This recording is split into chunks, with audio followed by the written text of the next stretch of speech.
एक आदमी 5 घंटे में एक यात्रा पूरी करता है। वह यात्रा के पहले आधे भाग को 21 किलोमीटर प्रति घंटा की गति से और दूसरे आधे भाग को 24 किलोमीटर प्रति घंटा की गति से यात्रा करता है। यात्रा की कुल दूरी कितनी होगी? देखो टोटल टाइम हमें दे रखा है, चूँकि हमें मालूम है कि औसत, हमें कुल दूरी बोला गया है, डिस्टेंस बोला गया है, ठीक है। डिस्टेंस हमें निकालना है। 5 घंटे लगातार यात्रा करते हैं, पहले आधे भाग को 21 किलोमीटर प्रति घंटा और दूसरे आधे भाग को 24 किलोमीटर प्रति घंटा की। अब यहाँ से देखो, इस क्वेश्चन को भी ऑप्शन से आप उठा सकते हो। अगर मैं ऑप्शन के अकॉर्डिंग ऑप्शन नंबर ए को उठाता हूँ यहाँ से, तो हो जाएगा 112 को आप आधा आधा में बांटोगे, तो इसको क्या करते हैं, बटे में 2, 2 5 10, 2 6 के बाद यानी कि 56 भाई बांटोगे ना। अब यहाँ से ये देखो भाई मेरे भाई, यहाँ से ये देखो कि आधे भाग को 21 से क्या 56 डिवाइड हो रहा है। आप यहाँ से देखो 21 से क्या है 56 डिवाइड हो रहा है, तो आप बोलोगे नहीं डिवाइड हो रहा है, तो आप इसको ऐसे कर दो, 21 बटे में 56 कर दो यहाँ से, यानी पहले आधे भाग को अगर 21 से कर रहे थे, टोटल इसकी डिस्टेंस यानी कि टाइम कितना होना चाहिए 56 बटे में 21, और यहाँ पर कितना होना चाहिए 56 बटे में 24 होना चाहिए, 56 बटे में 24। अब इनको ऐड करने के बाद हमें जो वैल्यू आनी चाहिए कितनी, 5 घंटे के बराबर आना चाहिए। कंसेप्ट यही कर रहे हैं ना, 5 घंटे के बराबर होना चाहिए। तो आप हमें ये बताइए भाई, 7 के 21 और 7 8 56, अगर मैं इनका एलसीएम लूँगा तो हो जाएगा 24, 3 8 24, 28 64, ये हो जाएगा कितना आपका 56, 6 4 10, 6 5 11, 12 बटे में 24, और कटेगा तो 5 बार में कट जाएगा, यानी कि पहला ऑप्शन ही सेटिस्फाई करे तो इस क्वेश्चन का आंसर हो जाएगा। आप विथ ऑप्शन इस क्वेश्चन को कर पाते, ठीक है भाई। अगर मैं दूसरा जो तरीका है इस क्वेश्चन को करने का, चूँकि आप जानते हो कि औसत गति क्या होती है, मैं क्या करता हूँ इसको कॉपी कर लेता हूँ, 1 मिनट।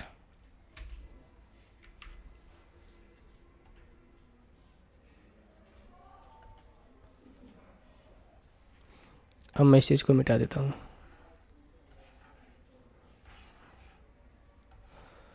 अब देखो, चूँकि आपको मालूम है कि औसत गति क्या होती है। औसत गति होती है कि अगर कोई व्यक्ति जा रहा है, देखो अगर डिस्टेंस सेम है, अगर दो ही यहाँ पर चीज़ें दे रखी है, दो यानी एक व्यक्ति जा रहा है उधर से आ भी रहा है, या फिर आधे भाग को जा रहा है आधे भाग को आ रहा है, तो उस केस में औसत गति क्या होती है 2x y अपन में x प्लस वाई होती है। जब ये डिस्टेंस की आधे आधे भाग की कंसेप्ट यहाँ से यूज हुई होगी, तो या तो ये एक से ए स्थान से बी स्थान तक जाएगा और फिर बी से ए तक आएगा, या फिर ए से बी तक जो डिस्टेंस ट्रेवल करेगा वही बी से सी तक डिस्टेंस ट्रेवल करेगा। उसी केस में इस फॉर्मूला को इस्तेमाल करते हैं। आप यहाँ से चीज़ को ध्यान रखिएगा। तो हम यहाँ से कर सकते हैं कि भाई अगर मैं इनका एवरेज स्पीड निकालूँ, औसत चाल निकालूँ, तो ये कितना हो जाएगा आपका 2 इंटू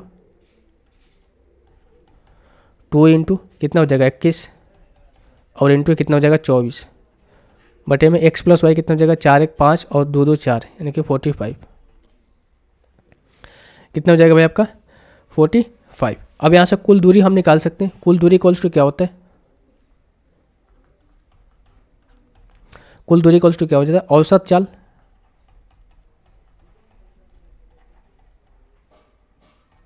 औसत चाल और गुना किसका होता है भाई, कुल लगा समय।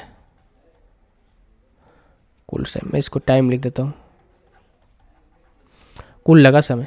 अब यहाँ से देखो दूरी हमें औसत चाल हमें पता है। यहाँ पर देखो औसत चाल क्या है, 2 गुना 21 गुना 24 बटे में 45, और मल्टीप्लाई करना है, टाइम कितना लग रहा है 5 घंटे का।